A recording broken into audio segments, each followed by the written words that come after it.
요한일서 3장 1절에서 3절까지 말씀입니다.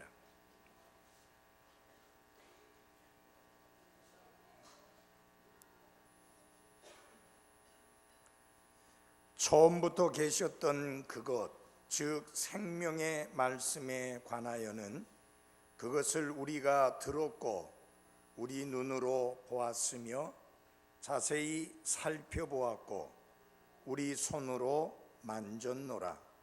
그 생명이 나타나심에 우리가 그것을 보았고 또 아버지와 함께 계시다가 우리에게 나타나신 그 영원한 생명을 증언하며 너희에게 보이노라.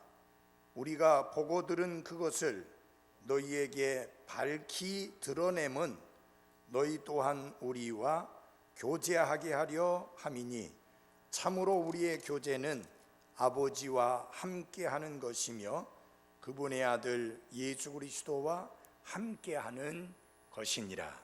아멘. 기도하겠습니다. 하나님 아버지, 부족한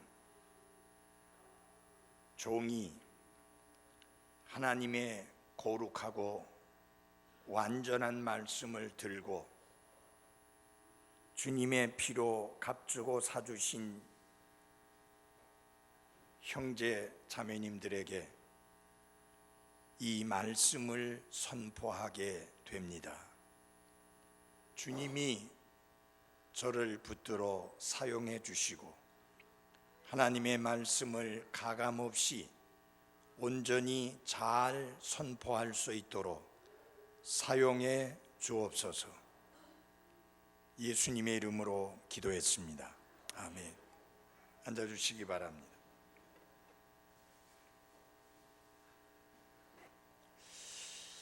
이 사도 요한을 통해서 하나님께서 당시의 그리스도인들에게 꼭 주시고자 하셨던 그 중요한 교훈을 우리가 잘 이해하기 위해서는 특별히 우리가 함께 살펴본 본문 말씀 중에서 3절 말씀에 주의를 기울일 필요가 있습니다. 거기 보면은 3절에 이런 말씀이 나옵니다. 우리가 보고 들은 그것을 너희에게 밝히 드러내문, 이런 말씀을 하고 있습니다. 당시에 그리스도인들에게는 그들 나름대로 그리스도인으로서 이 세상을 살아가는데 여러 가지 문제들이 많이 있었습니다. 물론 이 세상을 살아가는 데 있어서 여러 가지 문제가 있다는 것은 결코 새로운 사실은 아닙니다. 이 세상은 언제나 어려운 문제들로 가득 차 있었고, 그리고 우리가 가진 문제가 어떤 면에 있어서는 인류가 과거에 갖고 있던 문제와 조금 더 다를 바가 없다고 하는 사실입니다. 그럼에도 불구하고 사람들이 한결같이 착각하고 있는 것이 있는데, 그것은 무엇이냐면은 오늘을 사는 우리가 가지고 있는 문제들이 1세기에 살았던 그리스도인들의 문제들과는 전혀 다르다고 하는 생각을 가지는 것입니다. 그래서 그때의 문제들은 좀 쉽고 간단했지만 오늘날 우리들이 살아가는 이 세상에서 우리가 부닥치는 문제들은 너무 힘들고 복잡하다는 생각들을 많이 합니다. 그러나 사실은 그렇지 않습니다. 그때의 문제나 오늘의 문제나 하등의 차이가 없다고 하는 것입니다. 1세기 그리스도인들도 오늘날 우리가 당면하고 있는 여러 가지 문제들과 똑같은 문제들을 경험하면서 살았습니다. 그래서 1세기의 그리스도인들에게 필요로 했던 격려와 위로, 오늘 21세기를 살아가는 여러분과 저희들에게 필요한 격려와 위로는 다른 것이 아니라 같은 것이라고 하는 것입니다.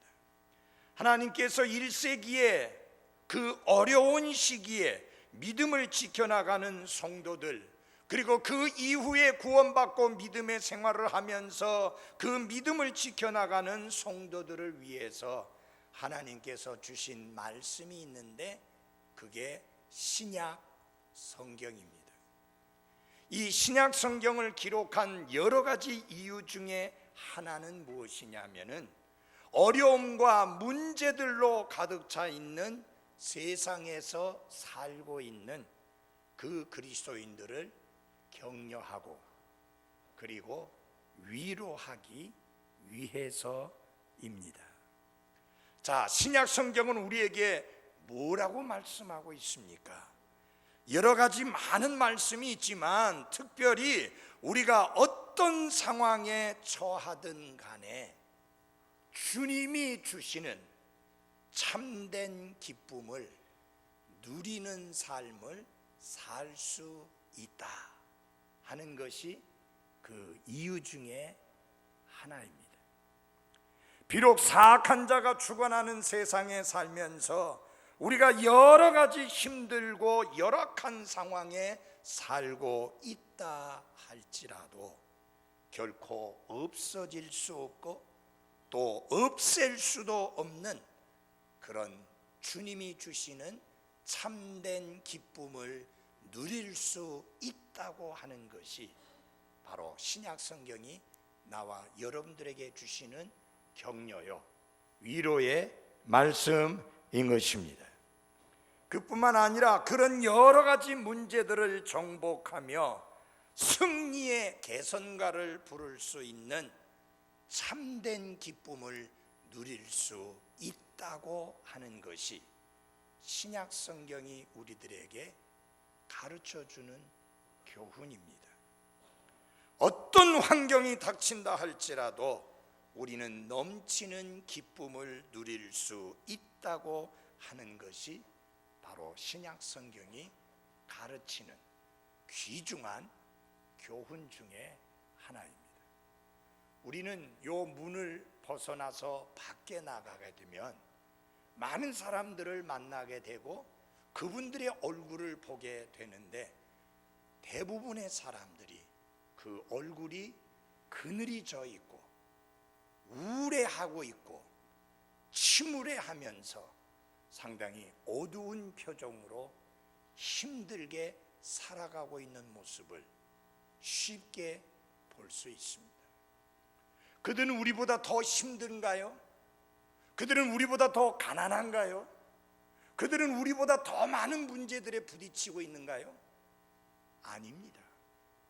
우리와 똑같습니다. 근데 차이점이 어디 있느냐?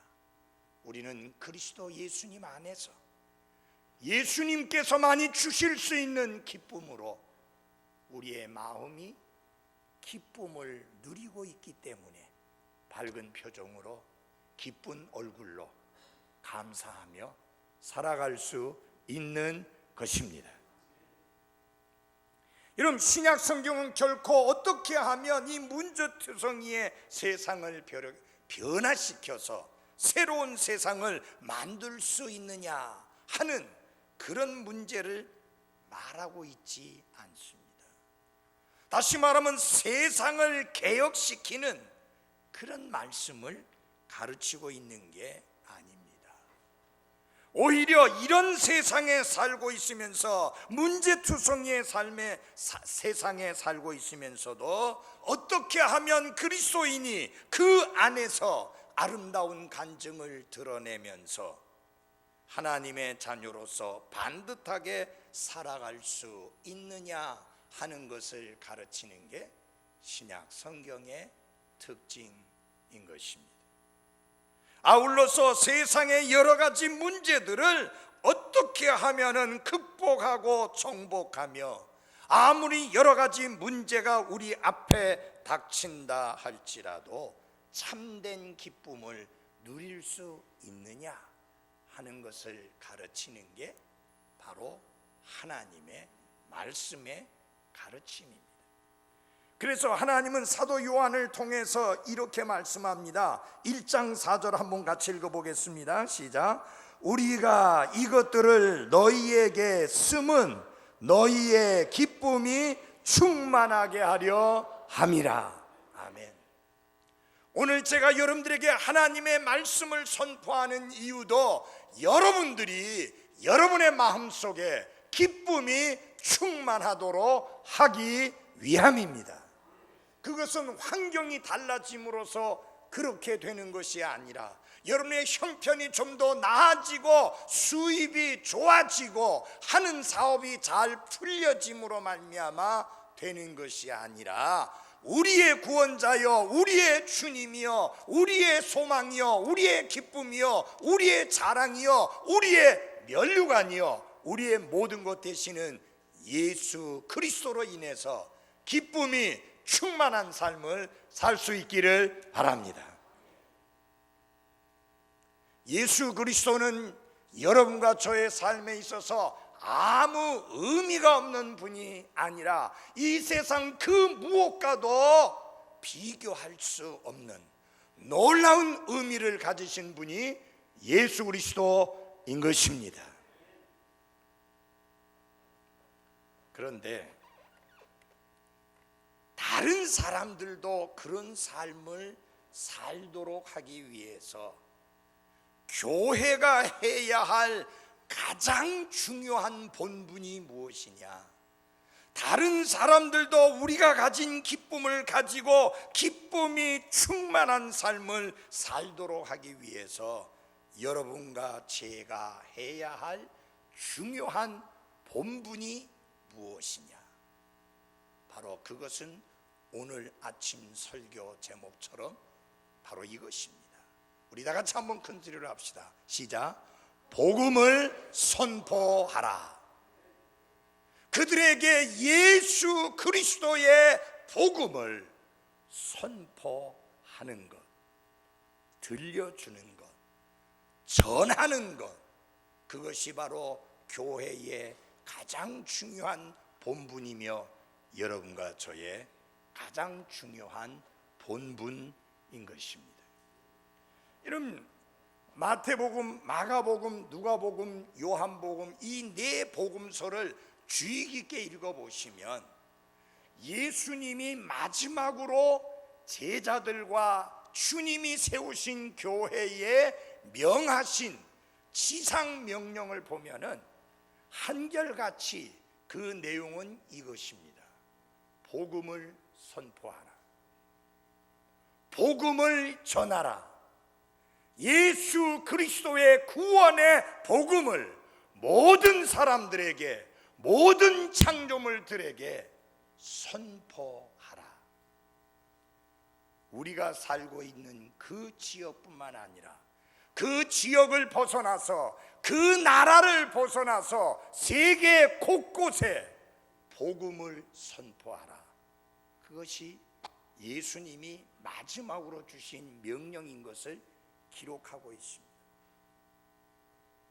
여러분이 잘 알고 있는 마태복음 28장 18절에서 20절까지도 복음을 선포하라는 말씀으로 마무리 짓고 있고, 마가복음 16장 15절을 봐도 복음을 선포하라는 말씀으로 마무리를 짓고 있고, 누가복음 24장 47절 48절을 보아도 복음을 선포하라는 말씀으로 마무리를 짓고 있고, 요한복음을 봐도 아버지께서 나를 세상에 보낸 것처럼 이제는 내가 너희를 보내노라 하면서 우리의 사명이 복음을 선포하는 것임을 말씀해주고 있습니다. 그리고 가장 극적인 순간, 제자들이 지켜보는 가운데 하늘로 올라가시는 예수님, 그분이 마지막으로 던져주신 말씀이 무엇이냐? 세상을 개혁시켜라가 아닙니다. 나의 증인이 되라는 말씀입니다. 다시 말하면 예수 그리스도의 복음을 선포하라고 하는 말씀입니다. 그래서 오늘 아침에 복음을 선포하라 라는 말씀으로 말씀을 드리고자 합니다. 한번 다 같이 한 번 더 할까요? 시작. 복음을 선포하라.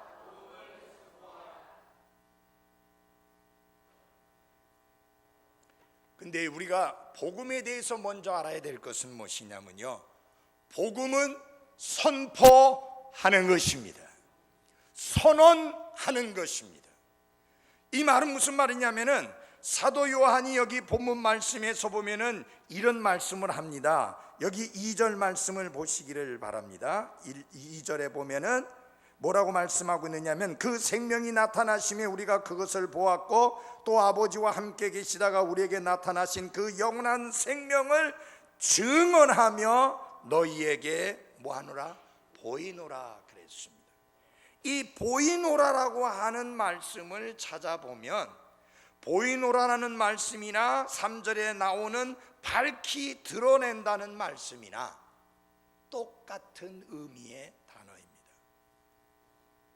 그리스어에는 똑같은 의미의 단어입니다. 무슨 의미를 가지고 있느냐?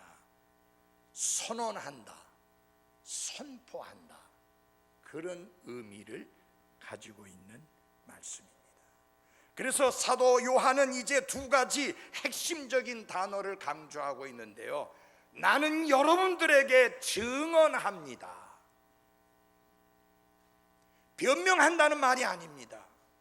설명한다는 말이 아닙니다. 사실을 지켜본 사람으로서 그 사실을 여러분들에게 확실하게 잘 알 수 있도록 증언합니다. 그리고 마치 왕의 명령을 사람들에게 전달하는 그 전달자와 같이 여러분들에게 선언합니다. 그런 말씀이 바로 여기에 나와 있는 말씀입니다. 그래서 밝히 드러낸다는 말은 널리 펴서 말한다, 그런 의미를 가지고 있습니다. 그렇습니다, 여러분. 예수 그리스도의 복음은 여러분들에게 사람들을 만나서 전할 때마다 어떻게 해야 되는 것이냐? 마치 선포하는 자와 같이, 선언하는 자와 같이, 하나님이 당신을 사랑하십니다. 그리고 하나님께서 당신을 위하여 그리스도로 하여금 십자가 위에서 대속의 죽음을 죽게 하셨습니다. 그리고 그 예수 그리스도는 당신을 하나님 앞에 의롭다함을 얻고 새로운 생명을 얻도록 하시기 위해서 다시 살아나셨습니다. 이제 그분을 구원자와 주님으로 믿으면 죄들을 용서받고 구원받고 영원한 생명을 얻으며 하나님의 자녀가 되며 하늘나라에 들어갈 수 있습니다라고 선언해야 하는 것입니다.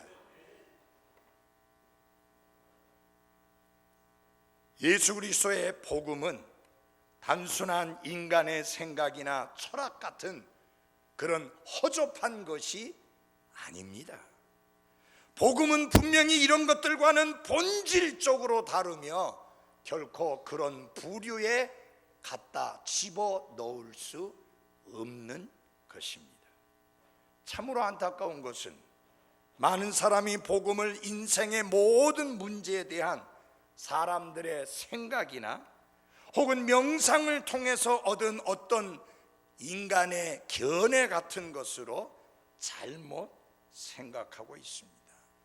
그러나 그런 것들은 결코 복음이 될 수 없습니다. 사도 요한을 비롯한 모든 사도들의 분명한 입장은 무엇이냐? 그들은 선포할 만한, 선언할 만한 분명한 것을 가지고 있다라고 하는 것이 그분들의 입장입니다. 사도들은 무엇인가 정말 그야말로 기가 막히는 것을 보았고 경험했으며 그래서 그것을 증언하고 밝히 드러내고자 하는 것임을 확실하게 말하고 있습니다. 유대교 지도자들이 예수 그리스도의 사도들에게 더 이상 예수님에 대해서 가르치지도 말고 말하지도 말라라고 엄중하게 협박과 공갈을 합니다. 여러분, 그 말을 들은 사도들의 대답을 우리 한번 찾아보십시다. 사도행전 4장입니다. 사도행전 4장. 사도행전 4장 18절입니다. 그들을 불러 그들에게 예수님의 이름으로 결코 말하지도 말고 가르치지도 말라고 명령하니라.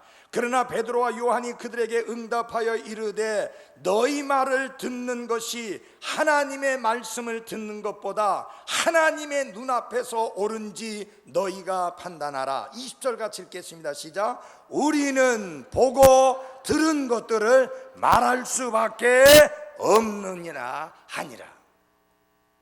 우리는 보았고 우리가 들은 그것을 말하지 아니할 수 없노라. 여러분, 이 요한 1서를 아까 1장 1절에서 3절까지 읽어보시면서 그 본문 말씀에 사도 요한이 자기 자신에 대하여 소개하는 내용이 있습니까? 한 말씀도 없습니다. 또 문안 인사 같은 인사 내용이 있습니까? 한 말씀도 없습니다. 왜? 그는 마치 놀라운 사실을 보고 듣고 경험한 사람으로서 이 놀라운 사실을 반드시 들어야 할 사람들에게 서둘러서 그 말씀을 선언하고 선포하기 위해서 소개도 없이 바로 본론에 뛰어들어가는 열정을 보이고 있는 것을 우리가 본문 말씀에서 알 수 있습니다. 그 삶 속에 일어난 놀라운 경험이 그가 경험한 복음의 놀라운 능력에 대한 확신이 이거를 빨리 전하지 않으면 안 된다. 이 복음을 들어야 될 사람들에게. 그래서 그 복음을 들려주고자 하는 열정으로 가득 차 있는 것을 우리가 이 말씀에서 보게 되는 것입니다. 우리가 조금 전에 읽은 이 말씀을 통해서 보는 것은 뭐냐? 분명한 사실에 대한 선언, 선포, 포고입니다. 그 어느 것 하나 명확하지 않은 부분이 없고 분명한 권위를 가지고 선언하고 선포하고 있는 것을 볼 수가 있습니다. 그렇습니다. 사랑하는 그리스도인 여러분들이요, 여러분과 제가 선포해야 될, 전해야 될, 그리고 선언해야 될 예수 그리스도의 복음은 조금 더 명확하지 않은 것이 없습니다. 그 예수 그리스도의 복음은 분명하고 확실합니다. 믿는 자들을 구원하는 하나님의 권능입니다. 그가 누구이든지 간에 상관없이. 그러므로 사도 바울은 고백합니다. 내가 예수 그리스도의 복음을 부끄러워하지 아니하노라. 그래서 담대히 선포하노라, 담대히 선언하노라, 담대히 외치노라. 그러므로 사랑하는 그리스도인 여러분들이요, 여러분을 구원한 복음, 여러분을 변화시킨 복음, 여러분의 삶을 새롭게 만들어준, 온전히 변화시킨 그 놀라운 복음을 우리는 조금 더 주저함이 없이, 멈칫거림이 없이 담대하게 선언하고 선포해야 하는 것입니다. 오늘날 많은 설교 강단에서 빠져버린 게 있습니다. 그것은 무엇이냐면은 하나님의 말씀을 선포하는 것이, 선언하는 것이 빠져 있다고 하는 것입니다. 그래서 설교가 선포하고 하나님의 말씀을 선언하는 그런 시간이 아니라 해명하고 변명하는 시간으로 전락하고 만 것을 많이 볼 수 있습니다. 그래서 그 강단에서 외치는 사람들의 입에서 어떤 말들을 쉽게 들을 수 있느냐? 내가 여러분들에게 제안하고 싶은 것이 있습니다. 결국 제 생각에는 이러이러한 것 같습니다. 연구를 통해 사색과 지식을 통해 얻은 결론을 놓고 생각해 볼 때 이런 쪽으로 제시되는 것이 아닌가 라는 생각을 해 봅니다. 사랑하는 여러분, 설교자가 강단에서 전해야 하는 것은 이런 식의 발언이 아니라 오히려 하나님의 말씀을 가감없이 선포하고 선언한다는 입장에서 전해야 하는 것입니다. 하나님이 이렇게 말씀하셨다고, 이것이 하나님의 말씀이라고, 성경은 이렇게 말씀한다라고 분명하게 선언하고 선포해야 하는 것입니다. 자신의 의견이나 생각을 전하기 위해서 이 강단에 서는 것이 아닙니다. 설교자가 하는 것은 단순히 세상에 대한 적당한 설명이나 어떻게 하는 것이 바람직하다는 것을 제시하는 것이 아니라 오히려 하나님의 거룩한 말씀을 온전히 선포하고 선언하는 것이 설교자의 사역이요 설교자의 사명인 것입니다. 복음을 전하는 여러분과 저도 마찬가지입니다. 복음을 전할 때 어떤 자세를 가져야 되느냐, 어떤 태도를 가져야 되느냐, 마치 전령과 같은 그런 자세, 그런 태도를 가져야 하는 것입니다. 자신이 전달해야 될 것을 그대로 반복해서 더하거나 빼미 없이 그대로 선포하고 선언하는 것이 바로 우리가 복음을 전할 때에 해야 할 사명인 것입니다. 사랑하는 여러분, 하나님이 여러분을 사랑하신 거 믿죠? 그래서 하나님께서 여러분과 저를 대신해서 예수 그리스도를 십자가 위에서 죽게 하신 것을 우리는 믿습니다. 그분의 대속의 죽음만이 우리의 죄들을 용서받게 하는 유일한 구원의 길이라는 것을 우리는 믿습니다.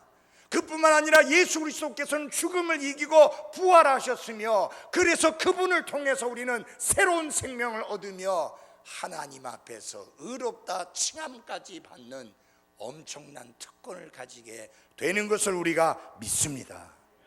우리는 이 사실을 담대하게 주저함이 없이 부끄러움이 없이 선언하고 선포해야 하는 것입니다. 마치 왕의 명령을 전달하는 자와 같은 입장에서 확실하게 선포하고 선언해야 하는 것입니다. 제 생각에는 예수님이 십자가 위에서 당신의 죄를 위해서 대신 죽으신 것 같습니다. 예수님이 죽으신 지 3일 후에 부활하신 것이라는 생각이 듭니다. 그분을 믿으면 죄사함과 구원을 얻을 수 있는 가능성이 있는 것처럼 보입니다. 여러분, 그것은 성경이 말하는 복음이 아닙니다. 우리가 전해야 될 복음은 명백하고 분명한 말씀입니다. 예수 그리스도를 믿으면 죄들을 사함 받습니다. 예수 그리스도를 믿으면 단번에 구원을 받습니다. 예수 그리스도를 믿으면 죽어봐서가 아니라 지금 당장 영원한 생명을 얻습니다. 예수 그리스도를 믿으면 그분 안에서 새로운 창조물이 됩니다. 확실하게 선언하고 선포해야 하는 것입니다. 바로 그것이 전령이 해야 하는 일인 것처럼 여러분과 제가 해야 할 일입니다. 여러분, 구원받은 그리스도인은 고린도후서 5장에 보니까 뭐라고 말씀했느냐면은 대사라 그랬어요. 그리스도의 대사. 대사 아시죠? 엠베스더, 대사.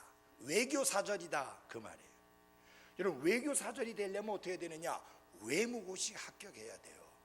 웅덩이에서 구더기가 몇 마리 나올 정도로 앉아서 공부해야 되는 사법고시, 행정고시와 똑같이 힘들고 어려운 그런 고시를 통과해야 외교사절이 될 수 있습니다. 저도 여러분도 그런 외무고시 합격한 경험도 없고 가능성도 저는 없습니다. 근데 하나님이 구원받은 우리를 하늘나라로부터 파송받은 외교사절, 그 중에 영사도 아니고 대사라고 말씀하고 있습니다. 그러므로 우리가 해야 할 일이 무엇이냐? 본국 정부인 하늘나라에서 전달하라고 한 그 메시지, 그 말씀을 내 생각이나 내 신념을 보태지 아니하고 있는 그대로 다른 사람들에게 전해주는 일이 여러분과 제가 해야 할 일인 것입니다. 신약성경에 나오는 모든 설교자들과 전도자들이 바로 그렇게 했습니다. 그러므로 사랑하는 그리스도인 여러분, 우리가 선포해야 될 그 복음, 능력이 있습니다. 권능이 있습니다. 두려워하지 말고, 부끄러워하지 말고, 주저하지 말고 이 놀라운 생명의 구원의 은혜의 복음을 선포하고 선언하시기를 바랍니다. 스데반은 돌에 맞아 죽으면서도 이 복음을 선포했습니다. 근데 당장 그 자리에서는 한 사람도 구원받지 못하는 것처럼 보였습니다. 왜냐하면 그 복음을 선포하는 스데반을 향하여서 돌을 던져 그를 죽였기 때문입니다. 근데 여러분 잘 보십시오. 여러분이 사도행전 7장을 자세히 읽어보시면 이 스데반이 이 초대 예루살렘 교회의 한 성도였던 스데반이 말씀을 전한 내용 속에 보면 저는 이렇게 생각합니다, 저는 이렇게 추측합니다, 그런 내용이 하나도 없습니다. 확실하게 얘기하면 성경에 이렇게 말씀하고 있습니다라고 분명하게 선언합니다. 근데 그 자리에서는 한 명도 구원받지 못하는 것 같았습니다. 마치 스데반의 설교가, 말씀 선포가 아무 의미가 없는 것처럼 보였습니다. 그러나 여러분, 사도행전 8장에 보면 사울이라고 하는 사람이 등장합니다. 그 사람이 그 자리에 있었습니다. 그 사람이 그 자리에 있었을 때 그는 다른 사람의 옷을 가지고 있으면서 예 맞습니다, 스데반을 쳐 죽여야 됩니다라고 충동질하며 올소하라고 했던 사람입니다. 근데 여러분이 9장에 넘어가 보면 바로 그 사울이라는 청년이 구원받게 되는 장면을 보게 됩니다. 완전히 새로운 창조물로 변화된 내용을 보게 됩니다. 그리고 사도 바울에 의해서 하나님께 회개하고 돌아와 구원받은 사람들이 얼마나 많은지는 나도 여러분도 모르고 오직 하나님만 정확하게 알고 계십니다. 세계 선교를 향하여 최초로 세계 선교의 장을 활짝 열은 사람이 바로 그 사울이라는 청년, 후에 바울이 된 사람입니다. 사랑하는 여러분, 여러분이 복음을 선포할 때 사람들이 안 듣는 것 같습니다. 안 받아들이는 것 같습니다. 그러나 그것까지 책임지려고 하지 마십시오. 우리가 해야 할 일은 씨를 뿌리듯이 복음을 선포하는 것입니다. 그러면 하나님께서 어떨 때는 그 자리에서 열매 맺게 해주시고 어떨 때는 몇 달 후에, 몇 년 후에 열매를 맺게 해주시는 놀라운 결과를 맛보게 되는 것입니다. 중요한 것은 우리가 복음을 뭐 하는 거다? 선포하는 것이다. 여러분, 왕의 명령을 전달하는 사람들이 그 사람들이 믿든지 안 믿든지 귀를 기울이든 안 기울이든 상관없이 왕의 명령이 일어나라 하면서 엄중하게 그 왕의 명령을 선포하는 것입니다. 그 말을 듣고 믿고 안 믿느냐까지 책임지는 건 아니에요. 그의 사명은 선포하는 것입니다. 여러분과 제 사명은 선포하는 것입니다. 지금 저는 분명하게 복음을 선포했습니다. 믿고 안 믿고는 여러분의 결정입니다. 그러나 한 가지만은 분명합니다. 나중에 하나님 앞에 서서 나는 복음을 듣지 못해서 믿지 못했노라고는 변명할 수 없습니다. 왜냐하면 오늘 여기에서 자주 반복해서 선포한 예수 그리스도의 구원의 복음을 분명히 들었기 때문입니다. 사도 바울이 고린도 교회 성도들에게 이렇게 이야기를 합니다. 형제들아, 내가 너희에 가서 하나님의 증언을 너희에게 밝히 말할 때에 라고 말합니다. 밝히 말한다는 말이 선포한다, 선언한다, 그런 뜻입니다. 애매모호하게 하지 않았습니다. 이것이 하나님의 말씀입니다. 이것이 구원의 복음입니다. 밝히 말을 했고 선언했고 선포했습니다. 그러므로 사랑하는 여러분, 우리가 하는 일은 독특한 일입니다. 이 세상의 다른 여러 모임하고 성질이 전혀 다른 것입니다. 왜냐하면 예를 들어서 우리 정치 모임을 봅시다. 저는 정치 이야기를 잘 안 하는 사람인데 예를 들려니까 이번에 새 뭐예요? 뭐래? 민주연합? 새정치연합? 새민주 하여튼 그 당이 있잖아요. 거기 안철수 씨하고 문재인 씨하고 이야기를 무지무지하게 많이 한 것 같은데 결국은 갈라섰잖아요. 왜냐하면 정치 모임에서는 각각 자기의 의견을 내놓고 그 다음에 중요한 게 자기의 뜻이 관철되도록 힘쓰는 겁니다.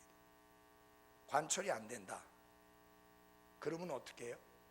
갈라서는 거예요. 그래서 그들의 결론에는 가능성만 비칠 뿐이지 반대로 그 의견을 반대하는 내용은 항상 있게 마련입니다. 그런데 우리가 전하는 복음은 무엇이냐? 이런저런 다양한 의견이 있지 않습니다. 우리는 하나님께서 신약 성경에 기록해 놓은 말씀 그대로 그리스도께서 우리 죄들을 대신해서 죽으시고 묻히신 바 되었다가 성경 기록대로 사흘 만에 부활하셨으며 이 복음을 헛되이 믿지 않는 자가 구원받는다는 확실한 복음을 선포하는 것입니다. 우리가 확신을 가지고 선포할 수 있는, 선언할 수 있는 절대적인 복음의 내용들이 거기에 들어 있는 것입니다.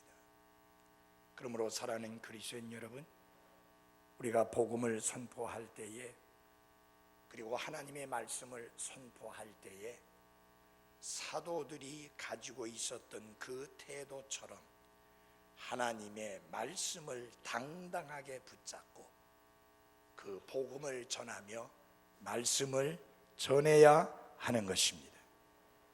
오늘날 말씀에 대한 확신을 갖지 못한 채 설교하는 설교자들이 얼마나 많은지 모릅니다. 그들은 성경에 기록되어진 기적에 대하여 확신이 없습니다. 성경에 기록되어진 초자연적인 사실들에 대하여 확신이 없습니다. 심지어 예수 그리스도에 대해서조차도 확신이 없습니다. 그 확신 없는 설교를 들은 수많은 교인들은 의문과 의심 속에서 교회 생활은 계속 있지만 무엇이 없는가? 그 마음속에 확신이 없습니다. 우리가 전하는 복음은 그런 복음이 아니라 확신할 수 있는 분명한 복음인 것을 기억해야 할 것입니다. 그러므로 사랑하는 그리스도인 여러분, 사람들이 생각할 때는 미련한 방법처럼 보입니다. 하나님께 회개하고 예수 그리스도를 구원자와 주님으로 받아들이면 구원받는다. 죄들을 용서받는다. 영원한 생명을 얻는다. 하나님의 자녀가 된다. 하늘나라에 갈 수 있다. 무척 미련한 이야기처럼 들리지만 하나님은 그 복음을 믿는 자들을 구원하시기를 기뻐하십니다. 여러분이 구원받으려면, 지옥을 피하려면 낮아지셔야 합니다. 어디까지 낮아지셔야 되는가? 죄인의 자리까지 낮아지셔야 합니다. 하나님, 나는 추하고 더럽고 악하고 사악하며 냄새나는 죄인입니다. 더구나 나는 나를 스스로 구원할 수 있는 능력이 전혀 없는 무력한 죄인입니다. 저에게 필요한 것은 하나님의 불쌍히 여기심과 하나님의 은혜입니다. 내가 어떻게 하면 구원을 얻을 수 있습니까? 이렇게 낮아질 때 십자가의 복음이 받아들여지게 되는 것입니다. 십자가의 복음만이 인간을 구원하는 하나님의 권능입니다. 아직까지 이 자리에 계신 분 중에서 구원받지 아니하신 분, 언제까지 미루시겠습니까? 하나님이 주시는 이같이 큰 구원을 여러분에게 선물로 주시기 위해서 바로 하나님의 독생자 예수 그리스도가 이 땅에 구원자로 오신 것입니다. 나도 구원받고 싶은데 목사님, 손들라 하는 것도 부담스럽고 앞으로 나오라고 하는 것은 더 부담스럽습니다. 그런 거 없이 구원받을 수 있는 길은 없습니까? 있습니다. 저희가 그렇게 손들라 하고 앞으로 나오시라고 말씀드리는 것은 우리가 하나님이 아니기 때문에 누가 구원받고 싶어 하고 누가 정말로 구원받기 원해서 내가 어떻게 구원받아야 합니까? 라고 묻는 분이 누구인지를 모르기 때문에 알기 위해서 표하라고 말씀드리는 거예요. 손을 든 게 구원 아닙니다. 이 앞자리에 나오신 것이 구원 아닙니다. 이렇게 초대하는 이유는 여러분에게 구원의 도리를 보여드리고 말씀해 드리기 위해서입니다. 예배가 끝난 후에 목사님, 전 솔직히 이 앞에 나오는 용기 정말 없습니다. 손드는 것도 너무 부담스럽습니다. 근데 구원받고 싶은 마음은 있습니다. 어떻게 하면 구원받을 수 있습니까?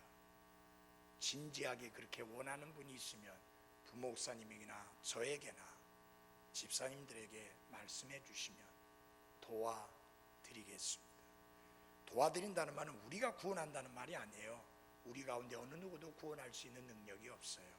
성경이 말씀하고 있는 구원의 길을 자세히 보여드리겠습니다. 결정은 여러분에게 달려 있습니다. 기도하십시다.